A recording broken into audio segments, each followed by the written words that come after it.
students, how are you today? I am Neha Bhatt, your science teacher. Students, this is the sixth part of our chapter Force and Laws of Motion, and in this part we'll solve some question answers of our exercise. So let's begin. Number 1, an object experiences a net zero external unbalanced force. Is it possible for the object to be traveling with a non-zero velocity? क्या है बच्चों, कोई object है, उस पर force कैसा है? Force है net zero, external unbalanced force. External unbalanced force कितना है? जीरो है. ठीक है, नेट फोर्स कितना है? जीरो है. ओके, इट मीन्स कोई एक्सटर्नल फोर्स नहीं है, बट उसकी जो ऑब्जेक्ट है वो ट्रैवल कर रहा है किससे? With a non zero velocity. उसके कुछ ना कुछ क्या है बच्चों? वेलोसिटी है. ठीक है, तो हमें बताना है क्या ऐसा पॉसिबल है, यस और नो. ठीक है, if yes state the condition that must be placed on the magnitude and direction of the velocity. एक तो हमें बताना है क्या कि ये जो कंडीशन है ये यस और नो. ठीक है, और यस है तो हमें बताना है कि जो वेलोसिटी है उसके मैग्नीट्यूड और डायरेक्शन के बारे में बताना है. And if no provide a reason, और नो है अगर हमारा आंसर तो उसका रीजन बताना है. ठीक है बच्चों, देख लीजिए ध्यान से, क्या यहाँ पे क्या है? हमारा नेट फोर्स है जीरो और हमारी वेलोसिटी कैसी है? Non zero. ठीक है, जीरो नहीं है, राइट. तो देखिए आंसर है हमारा क्या? यस.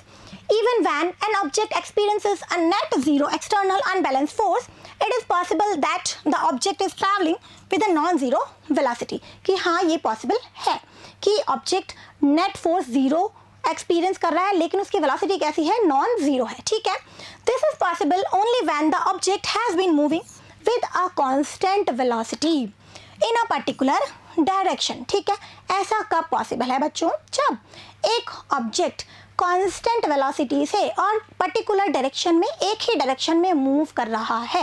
यहाँ पे आपको पता होना चाहिए क्या कॉन्सेप्ट? हमारा फर्स्ट लॉ ऑफ मोशन का. ठीक है, याद कीजिए क्या कहता है वो, कि अगर कोई भी एक्सटर्नल फोर्स वर्क नहीं कर रहा है तो हमारा ऑब्जेक्ट यूनिफॉर्म मोशन में है तो वो यूनिफॉर्म मोशन में ही रहेगा, और रेस्ट पे है तो वो रेस्ट पे ही रहेगा.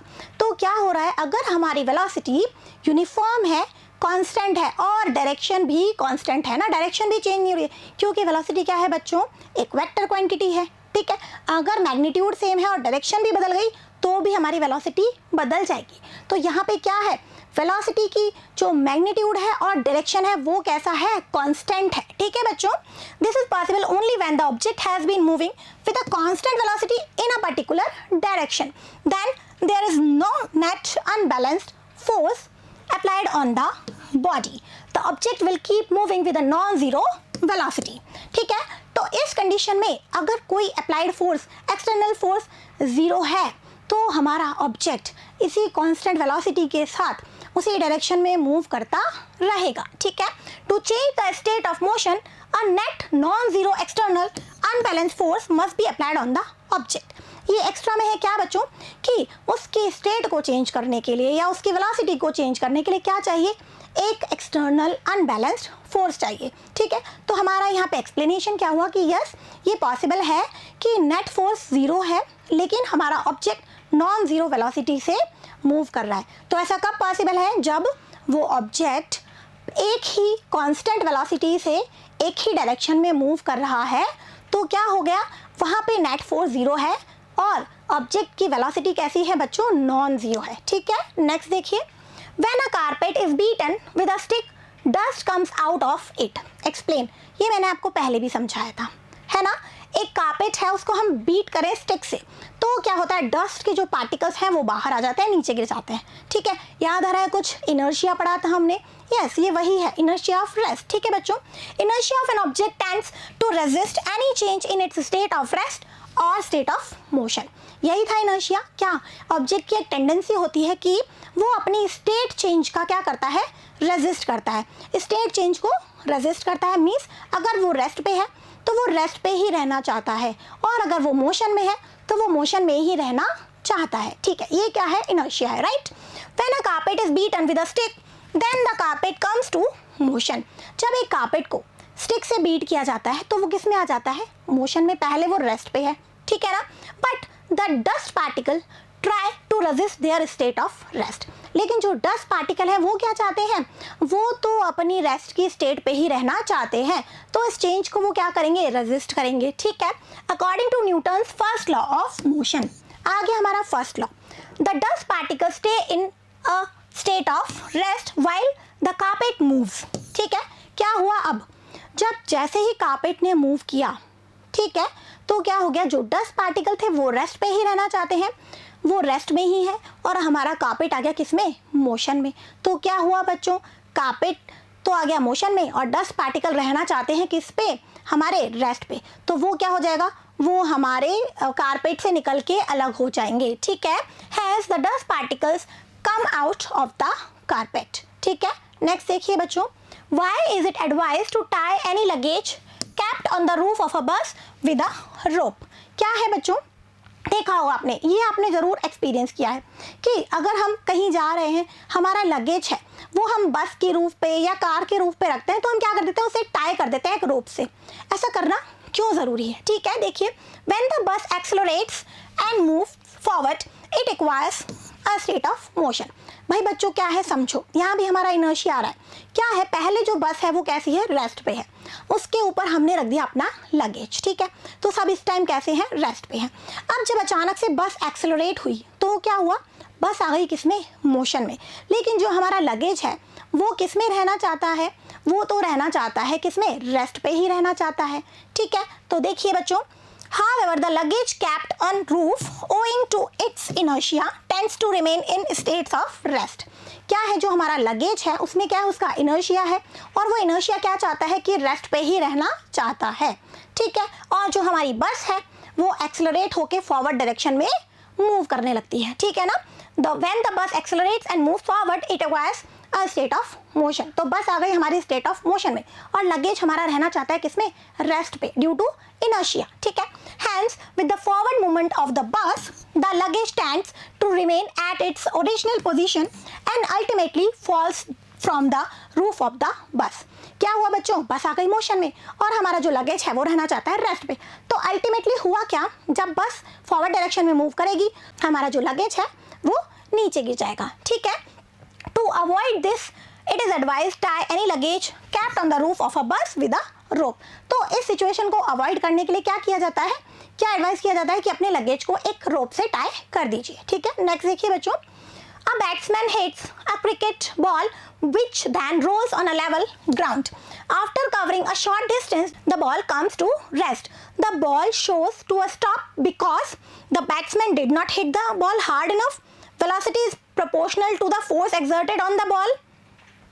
There is a force on the ball opposing the motion. There is no unbalanced force on the ball, so the ball would want to come to rest। ठीक है बच्चों, देखिए क्या है, ये एक कंडीशन है और उसके ऑप्शन हमको गिवन है। ठीक है, तो हम समझ लेते हैं, एक बैट्समैन है, उसने क्रिकेट बॉल को क्या किया, हिट किया। ठीक है ना, फिर क्या हुआ, वो बॉल रोल करती हुई आगे गई ग्राउंड पे, और कुछ देर बाद जाकर क्या हो गया बच्चों, वो रेस्ट पे आ गई। तो हमें बताना है वो रेस्ट पे क्यों आ गई है। ठीक है, ऑप्शन देखिए, फर्स्ट क्या है, the batsman did not hit the ball hard enough. पहला ऑप्शन कह रहा है कि बैट्समैन ने उसको बहुत तेजी से, बहुत हार्डली हिट नहीं किया है। ठीक है, ये तो सही नहीं लग रहा है। Velocity is proportional to the force exerted on the ball. भाई वेलोसिटी जो है एक्सर्ट हो रही है किस पे, बॉल पे, वो फोर्स के प्रोपोर्शनल है। यहाँ पे भी जो है हमारा ये जो एक्सप्लेनेशन है पूरा ही नहीं हो रहा। ठीक है ना, क्योंकि फोर्स तो डिपेंड किस पे करता है भाई, ma पढ़ा था हमने, है ना, एक्सेलरेशन पे। ये तो बात किसकी कर रहा है, वेलोसिटी की। नेक्स्ट देखिए, there is a force on the ball opposing the motion. ठीक है, इस पे हम अभी बात करते हैं। There is no unbalanced force on the ball, so the ball would want to come to rest. ये तो बिल्कुल ही गलत हो गया। क्यों भाई, हिट कर रहा है तो कोई ना कोई अनबैलेंस फोर्स तो वर्क कर रहा है। ठीक है, तो ये तो बिल्कुल ही गलत हो गया।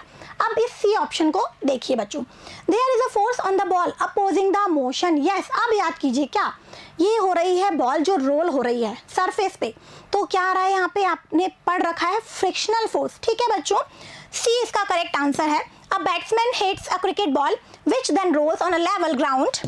After covering a short distance the ball comes to rest because there is a frictional force on the ball opposing its motion।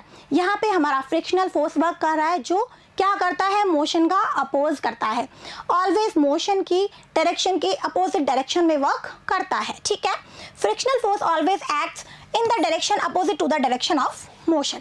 ये फ्रिक्शनल फोर्स की बात हो गई कि क्या है, ये हमेशा मोशन की डायरेक्शन के अपोजिट डायरेक्शन में ही एक्ट करता है, ठीक है।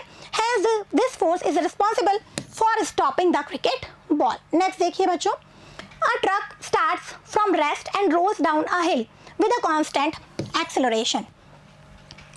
It travels a distance of 400 meters in 20 seconds. Find its acceleration. Find the force acting on it if its mass is 7 metric tons. Hint: 1 metric ton equals to 1000 kilogram. समझिए बच्चों क्या है, एक ट्रक है, start from rest, means initially कैसा है, वो rest पे है। इनिशियल वेलोसिटी की बात करें हम तो वो क्या है, 0 है, ठीक है। रोज डाउन अ हिल, वो एक हिल है, एक पहाड़ी है, वहां से लुढ़कता हुआ मूव कर रहा है, ठीक है। With a constant acceleration, acceleration कैसा है बच्चों, कांस्टेंट है, ठीक है। इट ट्रेवल्स अ डिस्टेंस, ये हमको क्या गिवन है बच्चों, डिस्टेंस गिवन है, ठीक है। और क्या गिवन है, टाइम गिवन है, राइट। फाइंड इट्स एक्सेलरेशन, हमको फाइंड क्या करना है, एक तो एक्सेलरेशन फाइंड करना है। Find the force acting on it if it mass is 7 metric ton, और क्या फाइंड आउट करना है बच्चों, उस पर कितना फोर्स एक्ट कर रहा है। उसका मास है कितना बच्चों, 7 मेट्रिक टन्स, और हिंट दे रखा है क्या कि 1 मेट्रिक टन इक्वल टू कितना है, 1000 किलोग्राम, ठीक है बच्चों। अब देखिए यहाँ पे u कितना है, u है हमारा 0, ठीक है। ये हमको गिवन है क्या, s, ये हमको क्या गिवन है, टाइम, और हमको बताना है क्या, एक्सेलरेशन। अब जरा याद कीजिए, दिमाग पे जोर डालिए, क्या काम आएगा यहाँ पे काम आएगी हमारी इक्वेशंस ऑफ मोशन, ठीक है बच्चों। तो पहले गिवन क्या है, initial velocity of the truck, ये देख लीजिए 0 मीटर पर सेकेंड, ठीक है। Time taken 20 second, right. Distance covered by the stone s equal to 400 metre. अब आ गई अपनी क्या, equations of motion.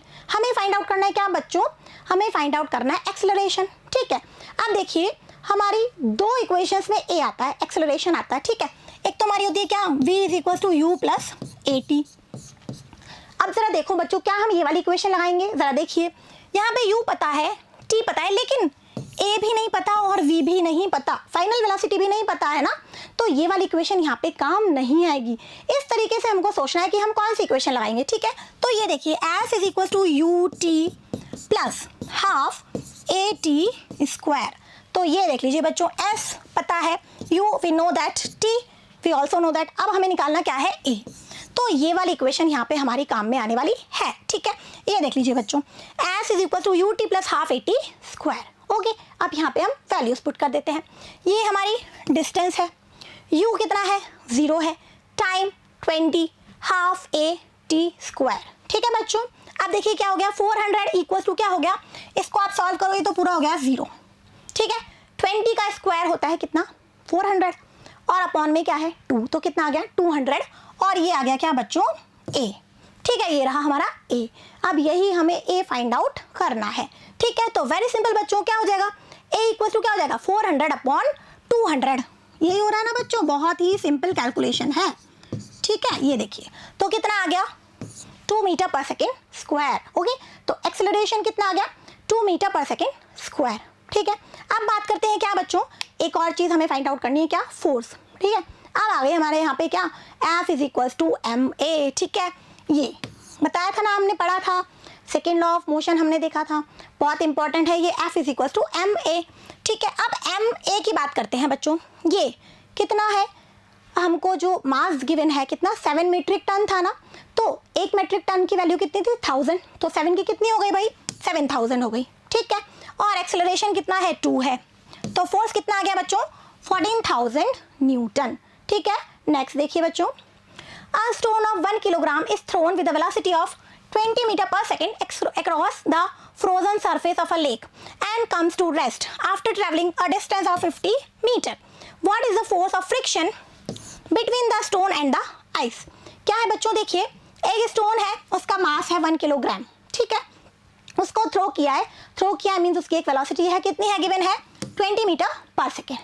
Across the frozen surface of a lake, एक लेक की सरफेस है फ्रोजन, जमी हुई है बर्फ, ठीक है। और फिर आ गई वो किस पे बच्चों, रेस्ट पे। इट मीन्स v कितना हो गया, 0 हो गया, ठीक है। आफ्टर ट्रैवलिंग अ डिस्टेंस कितनी है बच्चों, 50 metre. What is the force of friction between the stone and the ice, ठीक है बच्चों। अब हमें बताना क्या है यहाँ पे, फोर्स। तो बिल्कुल फोर्स से हमें याद आता है क्या, F is equal to ma। But यहाँ पे a नहीं है हमारे पास, तो पहले हमें क्या चाहिए, पहले हमें एक्सेलरेशन चाहिए। ठीक है बच्चों, तो देखिए गिवन क्या क्या है, initial velocity of the stone 20 metre पर सेकेंड, राइट। फाइनल वेलोसिटी कितनी हो गई भाई, 0। अभी हमने देख लिया वो रेस्ट पे आ गया है, ठीक है ना। डिस्टेंस कितनी कवर की है बच्चों उसने, 50 मीटर। ठीक है, अब हमें क्या निकालना है, वही हमारा एक्सेलरेशन। तो याद कीजिए क्या, इक्वेशंस ऑफ मोशन। ठीक है बच्चों, अब देखिए हम यहाँ पे कौन सी इक्वेशन लगाने वाले हैं। यहाँ पे हमारे पास u है, v है और s है। ठीक है, तो बिल्कुल आप समझ गए हमारी इक्वेशन क्या, v square minus u square is equal to 2af। हम इसको एक और फॉर्म में लिख सकते हैं क्या भाई, v square equal to u square, ये उधर चला गया, प्लस 2as। ठीक है ना बच्चों, ये दोनों ही थर्ड इक्वेशन है, मैं आपको बता चुकी हूँ। ठीक है, ये स्क्वायर को हम उधर लेगा तो ये प्लस में हो गया, राइट। तो ये देखिए हमारी इक्वेशन, राइट। अब v कितना है भाई, 0 है, पता है आपको। u कितना है, 20 मीटर पर सेकेंड है, तो ये हो गया u का स्क्वायर, 2a और ये s। ठीक है बच्चों, इसको अब हम सॉल्व करते हैं। भाई देखो यहाँ देखिए 20 का स्क्वायर है ये, इसको ऐसे कैसे रहने दो, ये है प्लस 2a और 50। ठीक है ना, a हमको पता नहीं है, s डिस्टेंस कितनी है, 50 है। ठीक है, तो इसको हमने मल्टीप्लाई किया, कितना हो गया, 100a आ गया। ठीक है ना बच्चों, तो ये आ गया क्या, 100a। ठीक है, इधर तो सब कुछ 0 हो गया है। ओके, अब मैं क्या करती हूँ बच्चों, मैं इस 100a को उठा के यहाँ ले आती हूँ, तो किसका हो जाएगा, माइनस का हो जाएगा।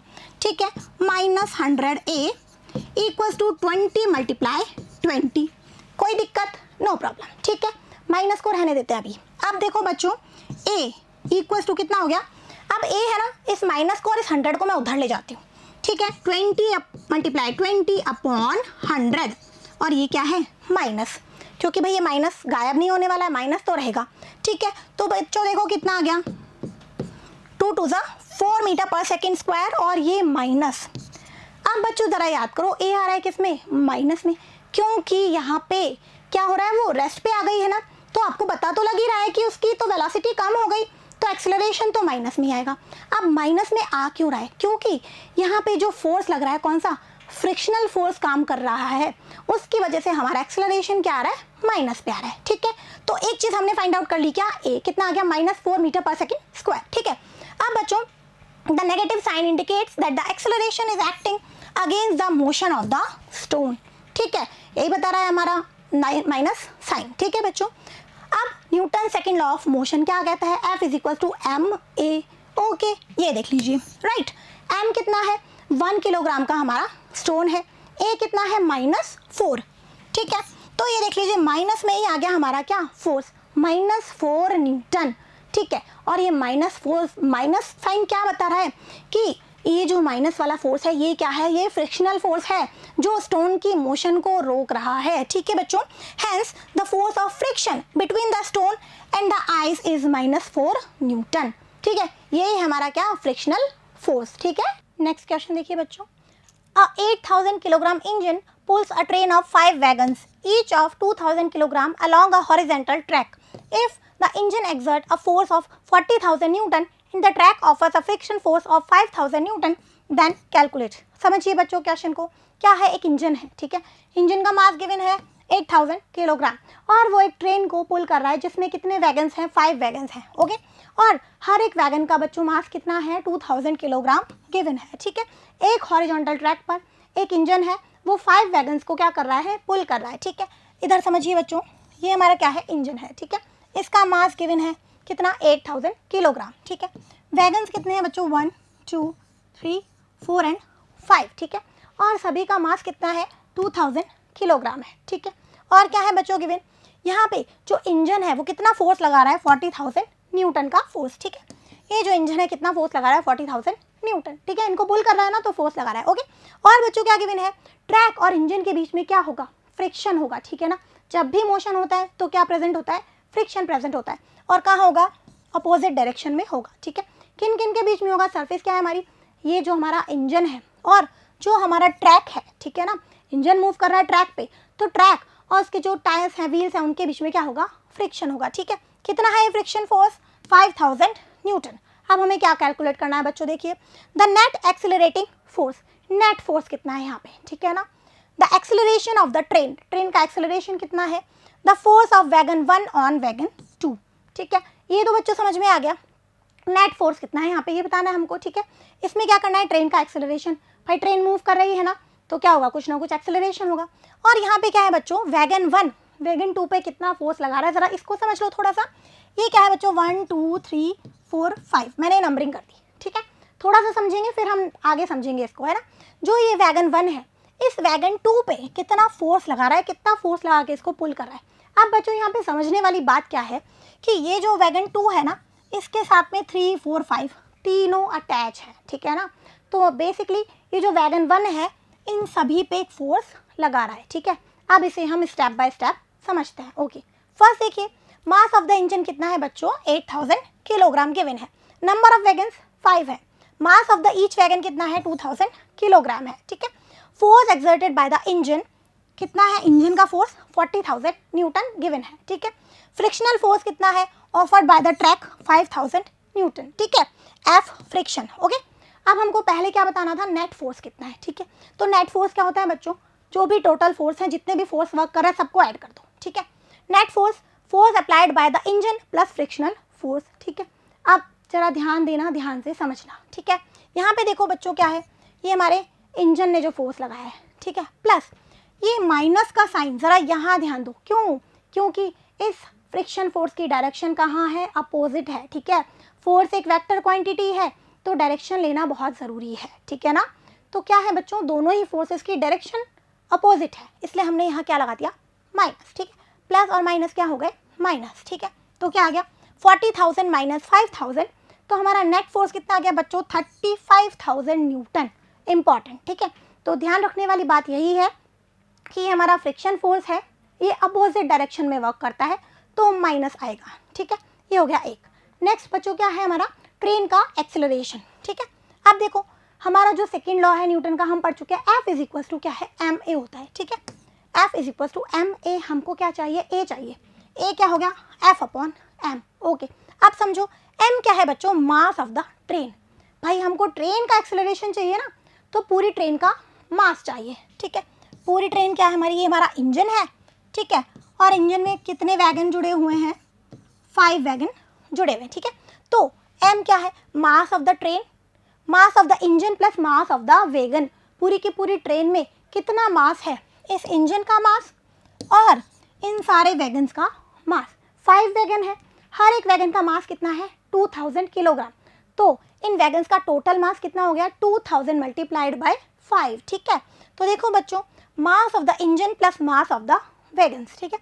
मास ऑफ द वैगन कितना हो गया, 5 मल्टीप्लाइड बाय 2000, 5 वैगन है ना, हर एक वैगन का मास है 2000, वेरी सिंपल, ठीक है। तो क्या हो गया बच्चों, 8000 प्लस 10,000 कितना आ गया टोटल मास, 18,000 किलोग्राम, ठीक है। ये कॉन्सेप्ट होना चाहिए, सिर्फ ये नहीं कि इंजन का मास ले लिया, नहीं भाई, पूरी ट्रेन है, इंजन भी है और वैगन्स भी हैं, ठीक है। अब क्या करना है, यहाँ पे पुट कर देना है, ठीक है। ये देखिए नेट फोर्स कितना है, 35,000, मास कितना है, 18,000, कितना आ गया एक्सेलरेशन, 1.944 मीटर पर सेकेंड स्क्वायर, ठीक है। ये हो गया बच्चों सेकेंड क्वेश्चन। अब हमारे थर्ड क्वेश्चन की तरफ चलते हैं। द फोर्स ऑफ वैगन 1 और वैगन 2, F12, मैंने इसको क्या लिखा, F12, 1 वैगन 2 वैगन पे कितना फोर्स लगा रहा है, ठीक है। फॉर्मूला हमारा वही, सेकेंड लॉ ऑफ मोशन क्या, F is equal to m a, ठीक है। अब यहाँ ध्यान क्या देना है हमको, देखो बच्चों, अब हम यहाँ इंजन की बात नहीं कर रहे हैं, ठीक है। हम बात किसकी कर रहे हैं बच्चों, ये जो हमारा 1 वाला वैगन है, इस 2 वैगन पे कितना फोर्स लगा रहा है, कितने फोर्सेस को पुल कर रहा है, ठीक है। और मैंने आपको स्टार्टिंग में समझाया था ना, इसीलिए समझाया था, ये जो 2 वाला है इसके साथ में भाई ये 3 4 और 5 ये भी तो कनेक्ट हैं, ये कहाँ जाएंगे, इनका मास भी कनेक्ट है, ठीक है ना। तो समझो m क्या है बच्चों, मास ऑफ 4 वैगन्स, ठीक है, 1 2 3 4, इस 1 को नहीं लेंगे, ये तो पुल करा, इसी का तो फोर्स हमको निकालना है, ठीक है। तो पूरा मास कितना आ गया बच्चों, ये नहीं कि सिर्फ इस 2 वाले का मास ले लिया, नहीं भाई, बाकी के भी इसके साथ कनेक्ट है, ठीक है। तो टोटल मास कितना आ जाएगा, चारों वैगन्स का मास कितना हो जाएगा, 4 मल्टीप्लाइड बाय 2000, ठीक है। एक्सेलरेशन ऑफ द ट्रेन अभी हम कैलकुलेट कर चुके हैं, ओके। तो देखो बच्चों, ये क्या कर दिया, 4 मल्टीप्लाइड बाय 2000, ये क्या है, मास है चारों वैगन का, ठीक है। और ये क्या है हमारा, एक्सेलरेशन है, ओके। देन कितना आ गया बच्चों 15,552 न्यूटन। ठीक है, ये क्या आ गया बच्चों, ये जो 1 वैगन है ये 2 वैगन पे कितना फोर्स लगा रहा है। ठीक है, the force of wagon 1 on the wagon 2 is 15,552 Newton. Okay, next question देखिए बच्चों, an automobile vehicle has a mass of 1500 kilogram. What must be the force between the vehicle and road if the vehicle is to be stopped with a negative acceleration of 1.7 metre पर second square. क्या है बच्चों, automobile vehicle है जिसका mass given है 1500 kilogram. ठीक है, और क्या गिवन है बच्चों, नेगेटिव एक्सेलरेशन गिवन है 1.7 मीटर पर सेकेंड स्क्वायर।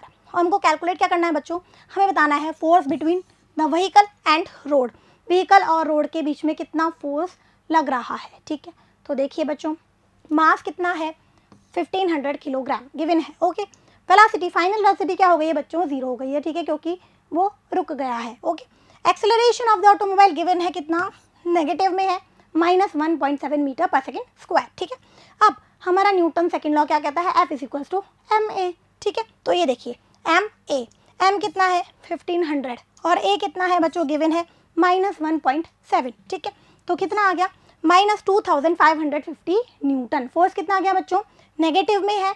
ठीक है ना, कितना है 2550 Newton. Okay, hence the force between the automobile and the road is -2550 Newton in the direction opposite of the motion of the automobile. ठीक है, यहाँ नेगेटिव आ रहा है, इट मीन्स क्या है बच्चों, ये वाला फोर्स कहाँ लग रहा है, अपोजिट डायरेक्शन में। ठीक है, जो हमारा व्हीकल मूव कर रहा है उससे अपोजिट डायरेक्शन में एक फोर्स वर्क कर रहा है और इस फोर्स ने उसको क्या कर दिया, उस व्हीकल को रोक दिया है। ठीक है, तो ये कौन सा फोर्स है, ये हमारा फ्रिक्शन फोर्स है। ठीक है, देखो नेगेटिव में आ रहा है। ठीक है ना, अपोजिट डायरेक्शन में वर्क कर रहा है। ओके, नेक्स्ट देखिए बच्चों, what is the momentum of an object of mass m moving with velocity v। एक हमारा ऑब्जेक्ट है जिसका मास कितना है, m है, वेलोसिटी कितनी है, v है। तो मोमेंटम क्या होता है, बिल्कुल हम पढ़ चुके हैं। मोमेंटम क्या है भाई, product of mass and velocity. ठीक है, तो क्या हो जाएगा देखिए इसमें ये mv। ठीक है, ये क्या हो गया हमारा momentum. Okay, so here our part is now completed, keep revising, thank you.